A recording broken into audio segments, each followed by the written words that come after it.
تو جو تازہ ہوا ہے وہ کہیں خوشی کا باعث ہے، کہیں اطمینان کا باعث ہے. یہاں پہ افسردگی یا وہ دوسری کیفیات نہیں ہیں، بلکہ یہ جو لہر کا اٹھنا ہے یہ دراصل کوئی اچھی یاد آنے کی علامت ہے یا پھر اچھی کیفیت ہے. دیکھیں شعر سنیے کسی شاعر نے کہا کہ پھر نظر میں پھول مہکے دل میں پھر شمع جلیں، پھر نظر میں پھول مہکے دل میں پھر شمع جلیں، پھر تصور نے لیا اس بزم میں جانے کا نام.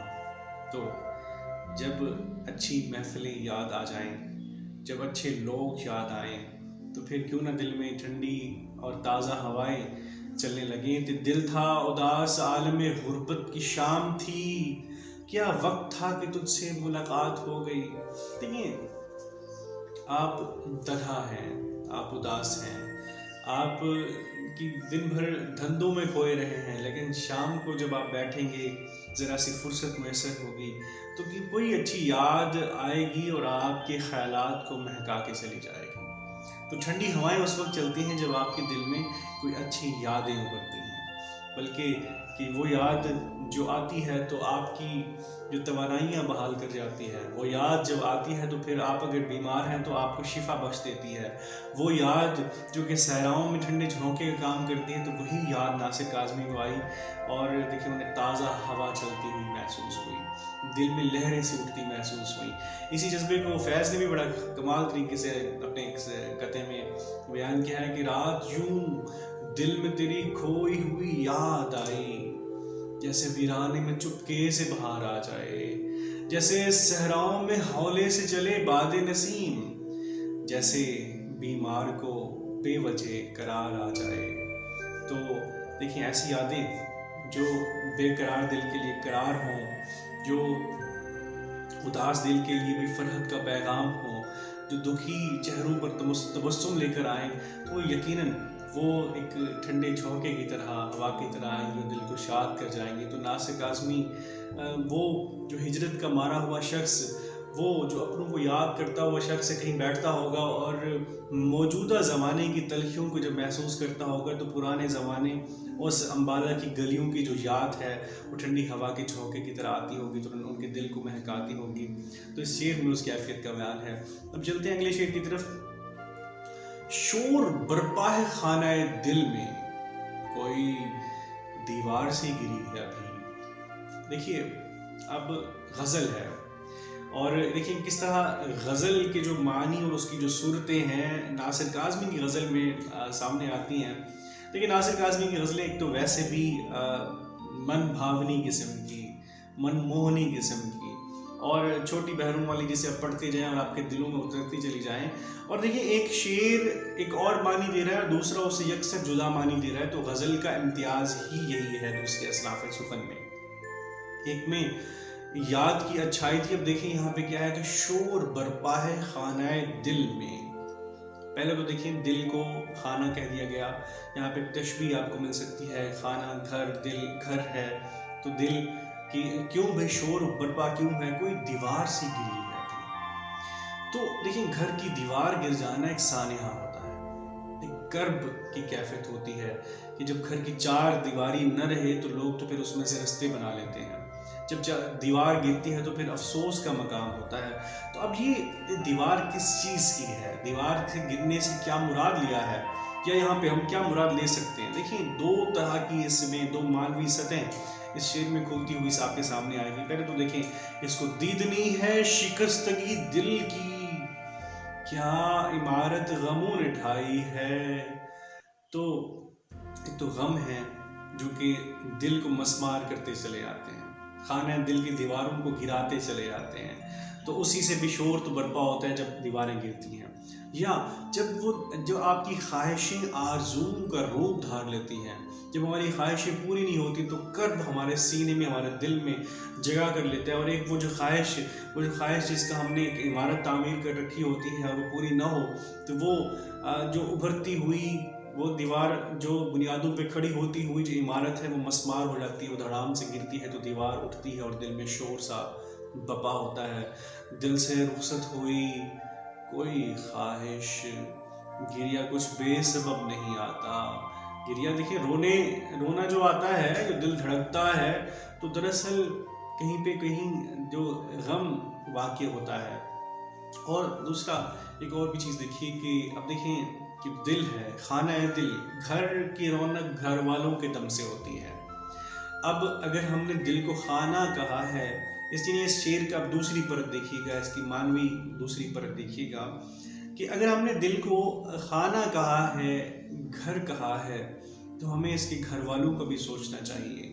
اب دیکھیں ایک تو اب ایک صورت یہی ہے کہ بھئی خدا نے بھی مومن کو اپنا گھر کہا ہے، دوسرا ہم محبوب کو بھی اپنے دل میں بسانے کی بات کرتے ہیں، لیکن دراصل اس گھر کو رونق بخشنے میں اور بھی کئی رشتے ہوتے ہیں، ہمارے وہ خون کے رشتے جن کے ساتھ ہم اٹھتے ہیں، ہم بیٹھتے ہیں، وہ رشتے جو ہمارے سر پر سائبان کا کام کرتے ہیں، وہ جو ہمارے سر کی چھاؤں بن جاتے ہیں، جب وہ بھی ہم سے جدا ہوتے ہیں تو یہی کیفیت ہوتی ہے کہ اب دیکھیں ایک تو وہی آرزو کا، حسرتوں کا ہائے رے دل میں ہجوم، آرزو کا نتیجہ دیکھیے، ایک تو دل کا جو بجھنا ہے، اس کا جو غم کی کیفیت ہے تو آرزو، حسرتوں اور آرزو کے بدلنے میں ہے۔ دوسرا کہ جب ہمارے اپنے ہم سے جدا ہوتے ہیں تو دل بھی ایسے لگتا ہے کہ دل کی ایک دیوار گر گئی ہے۔ تو ناصر کاظمی کا ایک شعر ہے کہ میٹھے تھے جن کے پھل وہ شجر کٹ کٹ آ گئے، میٹھے تھے جن کے پھل وہ شجر کٹ کٹ آ گئے، ٹھنڈی تھی جس کی چھاؤں وہ دیوار گر گئی۔ تو لیکن دیوار کا تو ہم سایہ بھی لیا کرتے ہیں، دیوار میں ہم پناہ بھی حاصل لیا کرتے ہیں اس کی چھاؤں کے اندر۔ تو جب ہماری دیواریں گر جائیں تو دراصل ہم بے آسرا ہو جاتے ہیں۔ تو وہی جو آسرے کا چھن جانا ہے، تو وہی کہ شور برپا ہے خانہ دل میں، کوئی دیوار سی گری ہے ابھی۔ تو اس شعر کی دو پرتیں سامنے آ گئی آپ کے سامنے، ایک تو اپنوں کو جدا ہونا، دوسرا خواہشوں کا، آرزوؤں کا روپ دھارتے ہوئے دھڑام سے گر جانا اور ہمارے دل کو شکستگی سے واقف کر جانا، یہ بھی بڑی اہم کیفیت ہے۔ تو یہ شعر ہو گیا۔ اب ہم اگلے شعر کی طرف بڑھتے ہیں، اس غزل کا تیسرا شعر دیکھیں، اس کو پڑھتے ہیں کہ بھری دنیا میں جی نہیں لگتا، جانے کس چیز کی کمی ہے ابھی۔ دیکھیں ہم بعض اوقات ہم لوگوں کے سامنے کچھ اور ہوتے ہیں، لیکن ہماری اندر کی صورتحال جو ہے کچھ اور ہوتی ہے، اور بعض صورتوں میں جب ہماری اندر کی صورتحال ہی ہماری باہر کی صورتحال بن جاتی ہے تو ہم سراپا غم بن جاتے ہیں۔ تو اب دیکھیں کہ اگر ہمارے اندر کا موسم اچھا نہیں ہے تو باہر کا موسم کیسے نظر آئے گا؟ ہم تو اگر ہم باہر اپنے آپ کو خوش نظر دکھانے کی کوشش بھی کریں تو ہم تو اندر سے چٹکے ہوئے اور تڑکتے ہوئے لوگ ثابت ہوں گے۔ لیکن جیسا موڈ ہو ویسا منظر ہوتا ہے، جیسا موڈ ہو ویسا منظر ہوتا ہے، موسم تو انسان کے اندر ہوتا ہے۔ تو اندر کا موسم اگر سہانا نہیں ہوگا تو باہر جو شگفتگی ہے وہ مصنوعی ہوگی، پائیداری نہیں ہوگی۔ تو اب ناصر کاظمی کیا کہتے ہیں کہ بھری دنیا میں ان کا جی کیوں نہیں لگتا؟ تو دیکھیں جانے کس چیز کی کمی ہے ابھی۔ دیکھیں چیز کی کمی، یا پھر شخص کی کمی، یا پھر اس یاد کی، اس کیفیت کی کمی جو کبھی زندگی میں تھی تو اب نہیں ہے۔ لیکن یہ مجھے چین کیوں نہیں پڑتا، ایک ہی شخص تھا جہاں میں کیا، یا پھر وہ شعر بھی دیکھیے کہ تھی وہ ایک شخص کے تصور سے اب وہ رانائی خیال کہاں۔ تو انسان کو خوش رکھنے والے، انسان کی فرحتوں کا، مسرتوں کا باعث کچھ لوگ ہوتے ہیں، اگر وہ لوگ ہماری زندگی میں موجود نہ ہوں تو ان کی کمی جو ہوتی ہے مستقل اداسی بن کر ہمارے اندر چھا جاتی ہے، اور تو پھر ہمیں ہر چیز اداس نظر آنے لگتی ہے۔ دیکھیں اندر کا موسم اداس ہوگا تو باہر کی تمام چیزیں ہی اداس ہوگی۔ دیکھیں انسان کی خوشی اس وقت ہوتی ہے جب اس کے اندر وہ کوئی کسی قسم کی کمی نہ محسوس کر رہا ہو۔ جب کسی بھی قسم کی کوئی کمی ہے تو اگر وہ واقعہ ہونا شروع ہو جائے تو پھر انسان اندر باہر اسے غم ہی نظر آئے گا، اور اگر اندر کا شہر ویران ہوگا تو باہر کا بھی تو ایسا نظر آئے گا۔ دیکھیں کہ وہ دل تو میرا اداس ہے ناصر، شہر کیوں سائیں سائیں کرتا ہے۔ تو دیکھیں اندر کی ویرانی باہر کی رونقوں پر غالب آ جاتی ہے، پھر باہر کی رونقیں بھی ہمیں سوائے اداسی کی کچھ نظر نہیں آتی، اور اگر ایسا ہو تو پھر دیکھیں بقول ناصر کاظمی ہی ہمارے گھر کی دیواروں پہ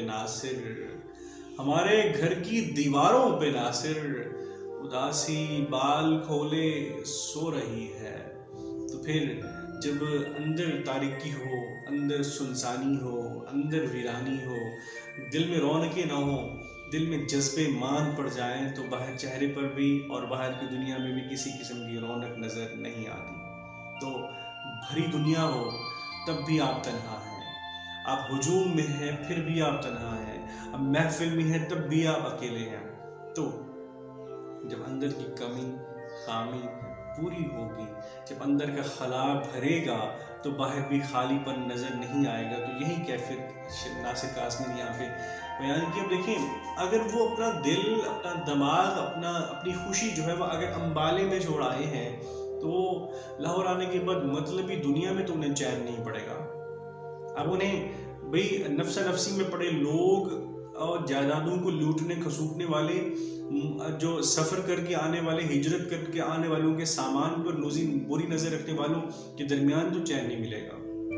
اور ہر حساس دل کو ایک سمجھنے والا دل بھی چاہیے ہوتا ہے. اگر ہمیں سمجھنے والا کوئی نہ ہو، اگر ہماری کیفیات کو سوچنے والا، سمجھنے والا اور ہمارے مطابق ڈھل کے ہمیں آگے چلانے والا اگر ہمیں میسر نہ ہو تو اداسی ہی ہمارا مقدر ہوتی ہے اور ہم کس طریقے سے خوشی کی صورت میں ہم آگے نہیں بڑھ سکتے، ہمیں مسرت نہیں مل سکتی. تو عزیز بچوں، آج ہم نے اس غزل کے 3 اشعار پڑھے، تھوڑا سا مختصراً تعارف دیکھا کتابوں کے، ہم نے چند نام بھی گنوائے.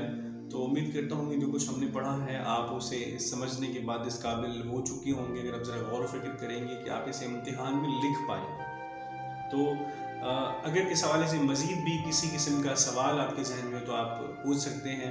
میں راشد سعیدی آپ کے سوالات کا جواب دینے کے لیے میں پابند ہوں. تو امید کرتا ہوں کہ اگلے لیکچر میں اسی غزل کے دوسرے حصے کے ساتھ دوبارہ ملاقات ہوتی ہے. اجازت دیجیے. اللہ حافظ. بہت شکریہ.